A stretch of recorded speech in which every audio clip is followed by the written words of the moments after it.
In addition to the miter station, I needed more accessible storage for all of these tools, especially the 95-pound planer and the 60-pound joiner. I also wanted to get the 2x4s and other lumber off of the ground. I put a link in the description to everything I bought, but the stars of the show were the Craig track and stop system and the overhead lumber racks.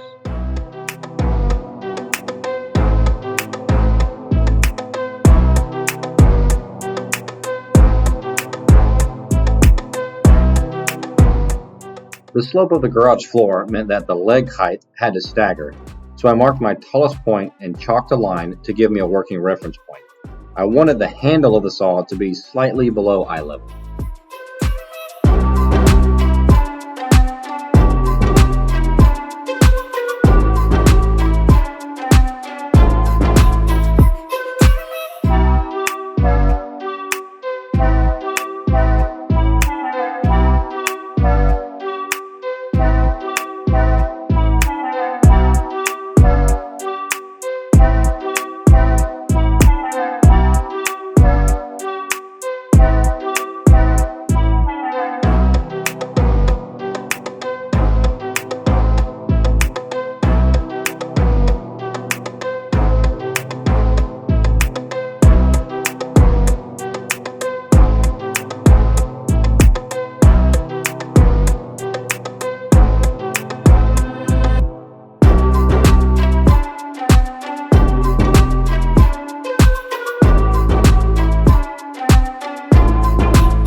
The links were exactly 8 feet left of saw and 4 feet right of saw with a depth of 24 inches.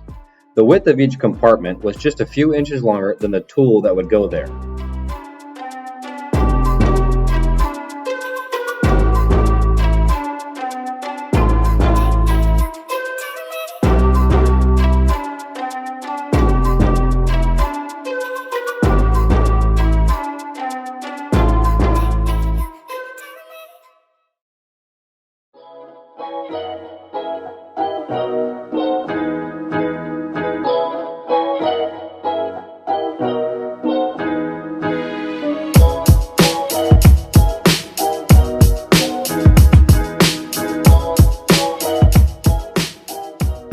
I used a combination square to set the exact drop for the miter saw section plus 1/16 of an inch.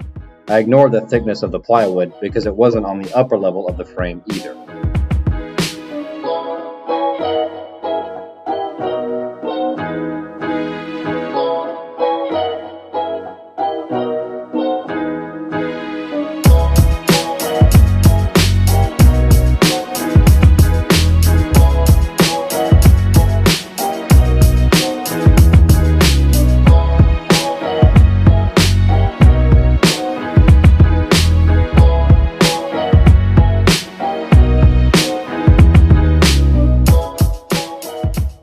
I grabbed my circular saw and cut the left and right surfaces. Once the sheet of plywood was a more workable size, I moved to the table saw to make the last cut.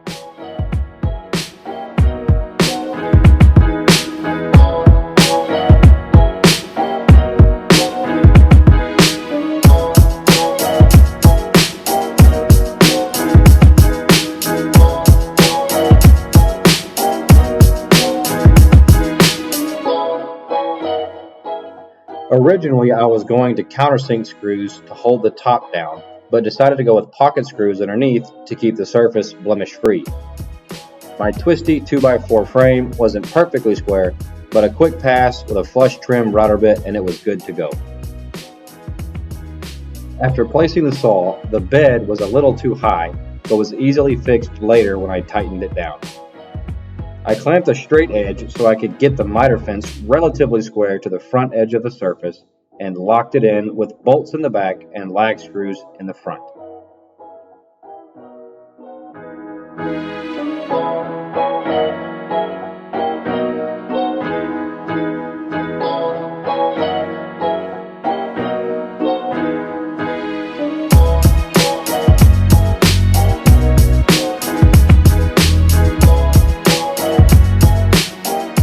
After tightening it down, the slight drop from the plywood surface to the miter bed was perfect.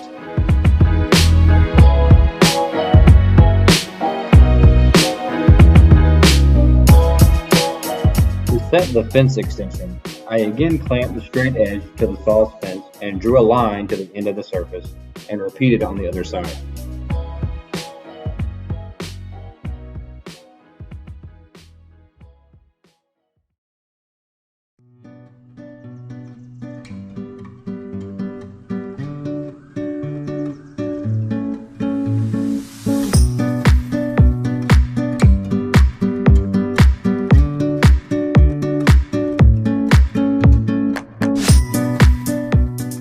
After ripping and cutting it down to size, I pocket screwed the fence along my line.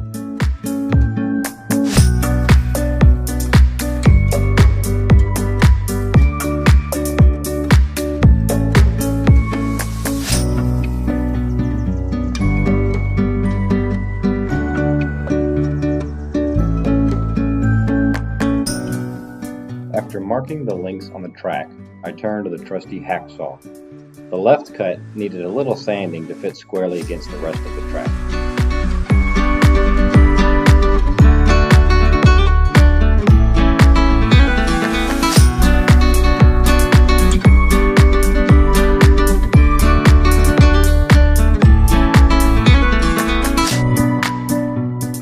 I marked and drilled pilot holes on the track before fastening it to the fence extension using the screws provided.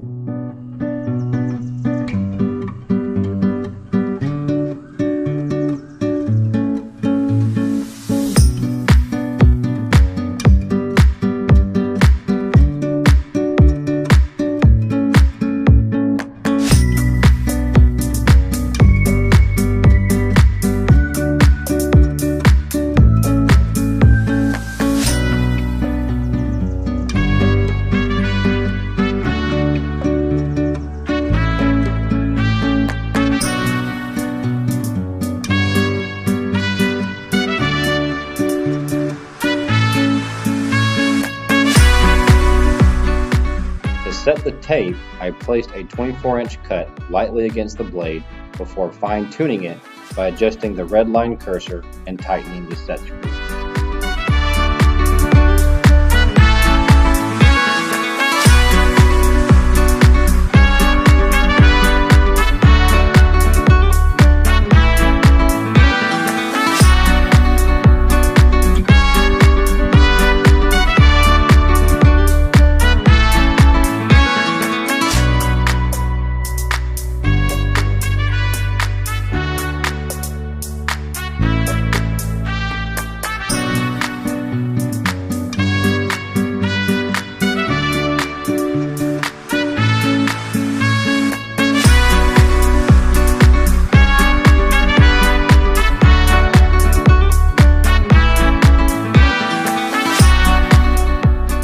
The next step was to install the drawer slides, so I measured the height of each tool to clamp and level the runners that the cabinet member would be fastened against.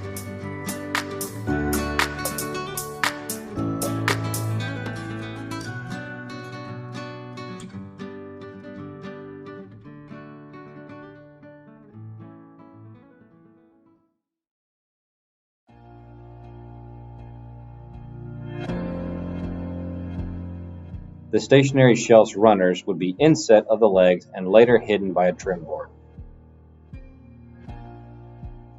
The drawers needed to be 1.4 inches less than the width of the compartment for the slides to properly fit, so it was back over to the table saw to cut the 2 drawers and 1 stationary shelf using 3/4 inch sanded plywood. I glued trim on all 4 sides to have a cleaner look and give the screws a better footing than the edge of the plywood.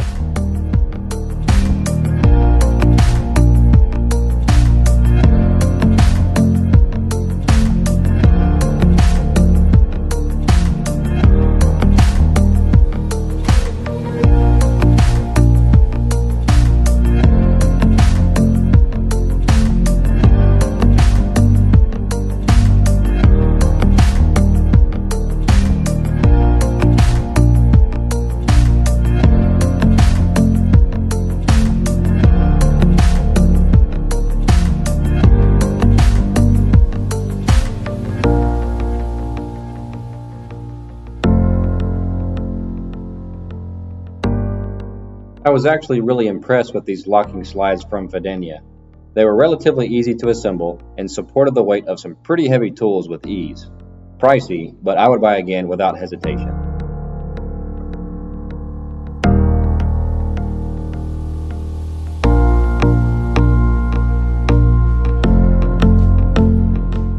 The drawer members were easy to attach to the actual drawers.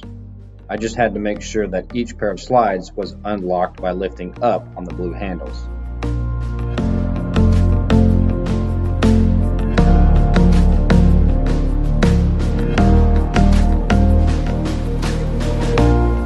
I clamped and leveled the cabinet members to the runners from earlier and fastened them down using Phillips flathead screws.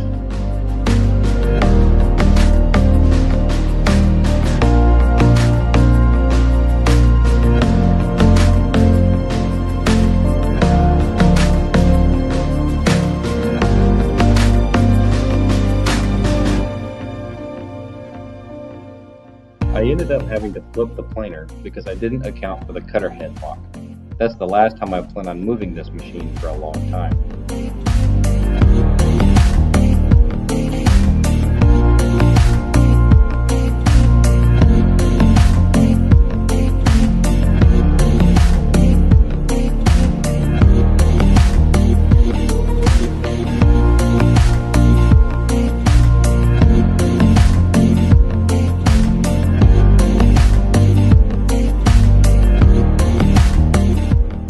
Using 1 1/4 lag screws, I fastened both tools down. The rear screws in the joiner were a pain in the butt, but after some patience, it wasn't going anywhere.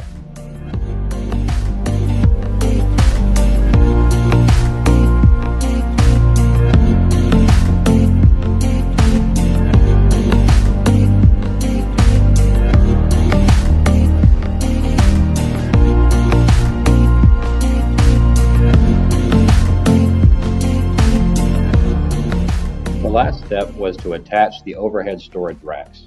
This ended up being one of my favorite pieces of the project for less than $75. I just put 2 lag screws into every other stud the same height from the ceiling before attaching the arms with cotter clips.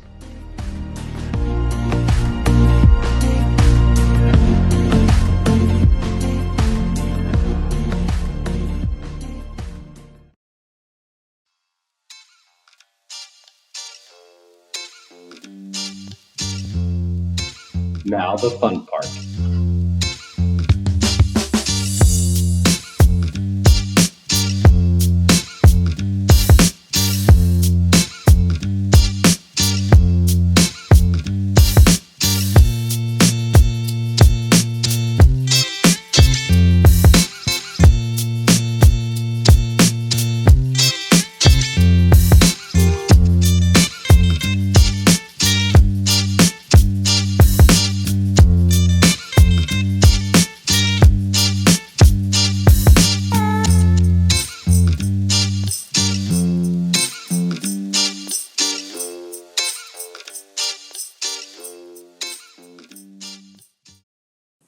That's it, and thanks for watching.